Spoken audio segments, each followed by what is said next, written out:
সবার আগে আমি মনে করি আসিফ নজরুলকে আইনের কাঠগড়ায় দাঁড়াতে হবে। আমাদের বেশিরভাগ উপদেষ্টাদের আচরণই আমাদের কাছে ঝাপসা মনে হচ্ছে। তো যে মেয়রকে গ্রেপ্তার না করেন, ওরে আমি যেখানে পামু সেখানে জুলাই মারবো বলে দিলাম সবাই। যদি এই সরকার আওয়ামী লীগকে নিষিদ্ধ করতে ব্যর্থ হয়, তাহলে আমি নিজ হাতে আইন তুলে নিব। আমি নিজ হাতে প্রয়োজনে আলাদা একটা গঠন করে আওয়ামী লীগকে ঝুলিয়ে মারবো। এই আওয়ামী লীগের বাংলাদেশে রাজনীতি করার কোনো অধিকার নাই। এই আওয়ামী লীগকে দাফন করার ছাড়া আমাদের গুম হারাম। এই আওয়ামী লীগের রাজনীতি দাফন করা ছাড়া আমাদের সবকিছু এখন থেকে হারাম। আগে আওয়ামী লীগকে নিষিদ্ধ করতে হবে, তারপর সংস্কার, তারপর নির্বাচন। আগে আওয়ামী লীগকে দাফন করতেই হবে এই বাংলার জমিনে। আসিফ নজরুল স্যারে আইন উপদেষ্টা 572 জনকে জামিন দিয়ে দিয়েছে ইতিমধ্যে আওয়ামী লীগের নেতা কর্মীদেরকে। আমাদের বেশিরভাগ উপদেষ্টাদের আচরণই আমাদের কাছে ঝাপসা মনে হচ্ছে, সন্দেহজনক মনে হচ্ছে। এই জন্য আমরা চাচ্ছি সুন্দর একটা আগামীর বাংলাদেশ উপহার দিতে, যেই বাংলাদেশে কোনো ধরনের ফেসিবাদ থাকবে না, কোনো ধরনের দুর্নীতি থাকবে না, ছাত্রদের বাংলাদেশ এবং আওয়ামীদের আস্তানা, আওয়ামীদের ঘাঁটি এই বাংলার বুকে আর হবে না। যদি একজনও থাকে সেই লোক থাকবো আমি রাস্তায়, সেই লোক আমি রাস্তায়। আমি জুলাইয়ের রাস্তার ছেলে, আমি কোনো সংগঠন না, আমি কেউই না, আমি সাধারণ কর্মী, আমি সাধারণ মানুষের পক্ষে। সবচেয়ে বড় কথা, আমার যে 2022 বোন শহীদ হয়েছে, যে শিশুগুলো শহীদ হয়েছে এবং 30,000-এর অধিক পঙ্গু হয়েছে, তাদের বিচার চাই। নেক্সট আওয়ামী লীগের বিচার চাই, আওয়ামী লীগ নিষিদ্ধকরণ চাই। কোনো ধরনের ক্যাবলা, আওয়ামী ক্যাবলা বাংলাদেশের মাটিতে থাকবেন না। সবার আগে আমি মনে করি আসিফ নজরুলকে আইনের কাঠগড়ায় দাঁড়াতে হবে। উনি আইন উপদেষ্টা থাকাকালীন কিভাবে 572 জনকে আসিফ নজরুল জামিন দিয়ে দিয়েছে। আসিফ নজরুলের শাশুড়ি হুমায়ুন আহমেদের পরকীয়া স্ত্রী মেন আফরোজ শাহনকে উনি সেফ জোনে নিয়ে রেখেছে।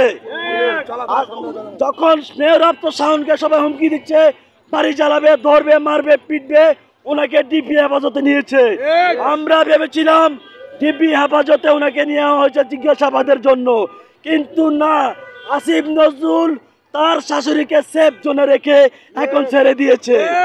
তো যে মেয়র আফরোজ শাহনকে গ্রেপ্তার না করেন, ওরে আমি যেখানে পামু সেখানে জুলাই মারবো বলে দিলাম সবাই। হাসনাত আব্দুল্লাহ মনে করে বা আমরাও মনে করি দেন, যদি আবার কোনো অভ্যুত্থান হয় সেখানে সম্ভবত উপদেষ্টাদের কিছু না হতে পারে, আমাদের হবে, এবং কি সাধারণ ছাত্র জনতার হতে পারে। কারণ এই যে আজকে আয়নাঘর আপনি দেখেছেন দেন 1230 দিনের মতো, বা কেউ হচ্ছিল 163, একটা সংখ্যা দেখা গেছে। মানে কতটা কষ্টে থাকলে একজন মানুষ সেই এই ঘরটাতে বসে বসে তার দিনলিপিগুলো গুনতে পারে। তো আমি এটা সম্পূর্ণ দায়ভার আপনার উপদেষ্টাদেরকে দিব, যেখানে উপদেষ্টারা এখনও কেন 6 মাস পার হওয়ার পরে ওনারা কেন অতি সুশীল কেন দেখাচ্ছে আপনার আওয়ামী লীগের প্রতি, সেটা আমি উপদেষ্টাদের কাছে জবাব চাচ্ছি।